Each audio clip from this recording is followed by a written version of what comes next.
Die Maueröffnung. Donnerstag.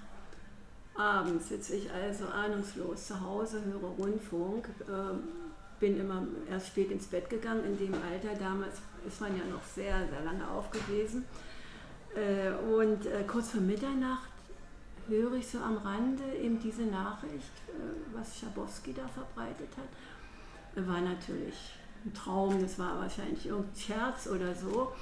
Und jedenfalls habe ich dann den ganze Nacht über immer noch gehört und die Meldung kam.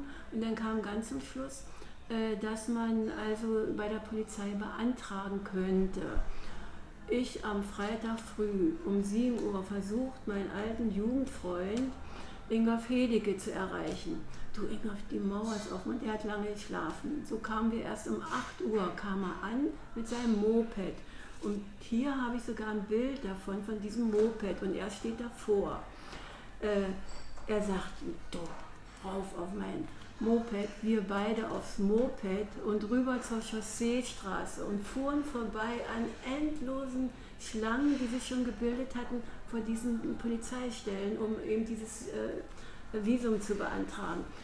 Wir fuhren als Chausseestraße oder ob man Visum nennt, weiß ich nicht, aber auch zumindest diesen Antrag zu bekommen. Und wir fuhren zur Chausseestraße und da standen natürlich unsere Grenzposten noch. Und auf der anderen Seite standen 3, 4, 5 Westberliner und guckten auch schon interessiert drüber, was da passiert. Und dann sagten die Grenzer zu uns, wollen Sie durchgehen? Und wir haben es beide angeguckt und schwupps waren wir drüben. Und wir konnten das, also wir waren ja völlig, wir standen ja neben uns und die Leute auf der anderen Seite. Und da muss ich ja jetzt schon gleich wieder emotional reagieren, die klatschen Beifall. Und was hatte ich im Sinn? Wir hatten Freitag früh Dienstberatung in Lichtenberg. Ich hatte nichts Besseres zu tun, mit Tränen in den Augen jemanden zu bitten, hätten Sie vielleicht 20 Pfennig oder ich weiß nicht, was ich sagte, damit ich telefonieren kann. Hat mir jemand was gegeben und dann versuchte ich die ganze Zeit bis Mittag zu telefonieren. War ja alles zusammengebrochen, um Bescheid zu sagen, dass ich jetzt im Westen bin. Aber hat nicht geklappt. Wir fuhren dann, es war ja noch Anhalter Bahnhof, hieß das ja noch, fuhren wir gleich Bahnhof Zoo. Er kannte sich nämlich aus, weil er konnte zur Beerdigung von irgendeiner Verwandten fahren und kannte deshalb und wollte mir dort diese berühmte Uhr, diese Wasseruhr, Europa Center, er war so ein fanatischer Bastler und zeigte mir nun diese Uhr. Und ich musste natürlich mal wohin, wo Frauen ja öfter mal hin müssen. Und es war für mich so kompliziert, ich wusste gar nicht, was ich mit dem Wasserhahn machen sollte. Und wir haben die ganzen Kuhdamm alles für uns gehabt, war noch keiner aus dem Osten zu sehen.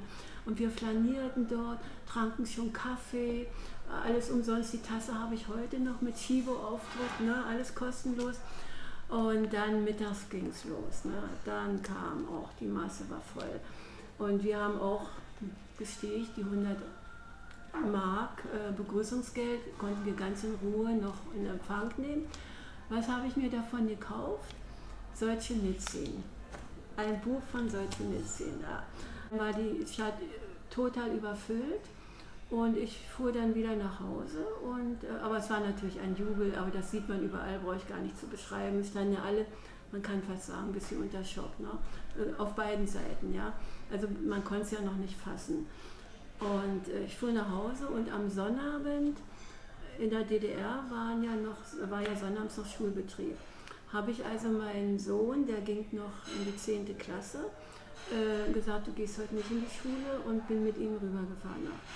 Sagen wir noch rübergefahren, bin mit ihm nach West-Berlin gefahren. Es war nicht zu fassen, am Montag verlangte die Lehrerin, ich möchte bitte eine Entschuldigung schreiben, warum mein Sohn nicht am Sonnabend zum Unterricht erschien.